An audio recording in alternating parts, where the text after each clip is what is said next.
Pod Life 2. A follow-up piece to Pod Life, where the idea of growing babies in external pods, situated in your living room and monitored by a central system, with the parents being a strange voyeur to their new offspring's development. But the talk has moved on, already, to implants of wombs into men who want to be women, removing women altogether from the reproduction process apparently. Odd, isn't it? How on one hand there is a drive to eliminate words, meanings, laws and security for women, at the same time as some people suddenly decide they want to be one, with all the bells and whistles too, as one might say. So is it erasure or replacement? Things being redefined at the drop of a hat to suit a purpose is something we are getting used to. What you thought you knew can be turned upside down in a second, and if you aren't the type to know their own mind or think critically about information presented to you, then you may struggle to discern what is real or not, and what can be trusted or not, especially if you haven't yet learned to trust yourself. But it sounds like what we once knew as the world of science fiction, of mad professors and villains, safely tucked away in a film or story that you can put down or switch off, or ones that end safely with someone shutting down the awfulness or foiling the plan to expose the hideous outcome that nearly befell everyone, so you can be relieved when someone else saves the day. But no one does appear to be saving the day in real life. Anatomy and meanings are being rewritten and overwritten right in our faces, while people try to say it isn't. Either way, something is coming. Whether it be the collapse of society, an impending disaster, a split in humanity, or just a slow decline from here, who can really say for sure? And it could be all those things, working towards an end goal that just isn't so obvious yet. Throwing caution to the wind and knowing the time is now short, go a bit crazy. Pulling out all the stops to make everything topsy-turvy, to destabilise what was and is, to lay the foundations for what will be. If you had a heads up that a world-changing event was going to take place, would you tell everyone? Or would you do what you needed to make sure you survive and get ahead of everyone else? Maybe causing some issues for other people to slow them down or sidetrack them from also knowing. Sometimes that is how it seems, with no care, thought or consideration for the future, only saying the right things to make people believe you are planning for one, when in reality they know it's not going to be there in the capacity we know it, so it doesn't matter what they do. But everything that is being done looks like it is for the ruin of humanity and the environment, not for the betterment of it. So I am left to wonder, why would they want to create such a confused, contaminated and possibly sterile landscape and population, with limited options for growing, created weather problems and division and hatred? Why indeed? And one of the conclusions I come to is that you want to make it as hard as possible for people to regroup and find their feet, by destroying, poisoning, shutting down and filling in things. They are undoing hundreds of years worth of work, time and ingenuity, and have been at it for quite some time, under the guise of progress, updating and improving society, when all the while it has been to infiltrate and dismantle it around us. All the while we were too busy trying to keep up with their distractions and standards to really notice the bigger picture, which now seems to be more in view than ever before.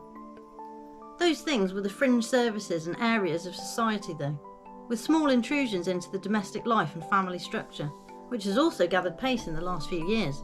And again, those small things start to tie together to form a bigger, more insidious picture than could be seen before, breaking down values, morals, connections and trust between people, strategically introducing social influences and issues to upset the apple cart and shake things up.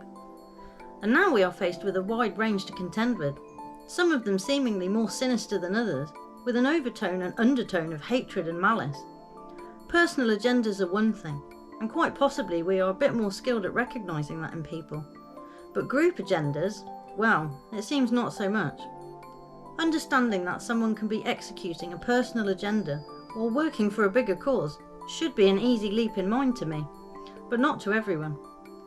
Enough can see it through, and perhaps it is because women understand how a certain portion of men view and treat them, so an alarm bell is ringing loud and clear.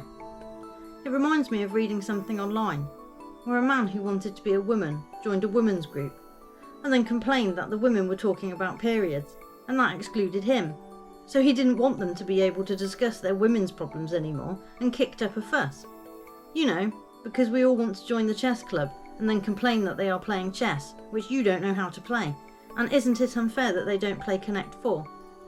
Normal people would say, hey, just set up your own Connect 4 club, or get stuffed. But those responses would be applicable for the good old days, not anymore.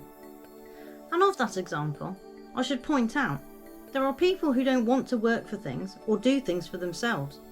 They want others to do the hard work for them and then just take it, or ruin it so they can't have it. Some people actually get pleasure out of being that type of person, so I presume they are present in today's social landscape too, being agitators and corruptors of a cause, sowing more division, mistrust and hatred, making people feel like they need to fight for their corner as someone tried to take it away or ruin it. And back to the main point of the article.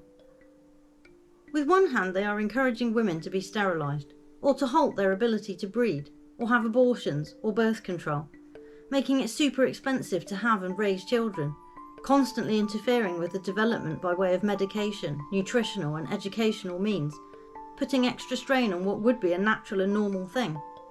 Only mere decades ago, and quite possibly still now, they stole lots of children from single mothers and women they deemed unfit for no reason other than social status by their standard, destroying families and bonds between parents and children, creating generational trauma to hand down.